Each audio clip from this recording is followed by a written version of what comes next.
আসসালামু আলাইকুম প্রিয় দেশবাসী। আপনাদের সামনে একটা ভিডিও নিয়ে আসলাম। হাতি দিয়ে চাঁদাবাজি আমার কাছে যেমন এটা পছন্দ লাগে না, আপনাদের কাছে কেমন লাগে দেখেন তো। প্রত্যেকটা গাড়ি আটকায় আটকায় পয়সা লইতেছে।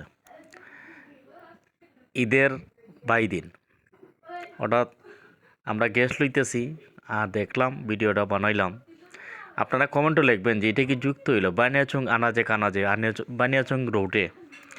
আজকেও পাইলাম, আজকে 3 দিন যাবতই হাতিটা দেখতেছি বিভিন্ন রোডে টেহা কালেকশন করতেছে। গাড়ি আটকায় আটকায় আটকায় আটকায় টেকা লইতেছে। এটা কি আপনারা যৌক্তিক না অযৌক্তিক আপনারা একটু কমেন্টও লিখবেন। আমার কাছে লাগছে চাঁদাবাজি, এই যে কারণে আমি ভিডিওটা করলাম। সবাই ভিডিওটা একটু শেয়ার দিবেন, ফলো দিয়া শেয়ার দিয়ে পাশে থাকবেন। আপনারা দেখেন যে এটা আসলেই চাঁদাবাজি নাকি, কারণ এটা আমি বাস্তবে তুলে ধরলাম ভিডিওটা।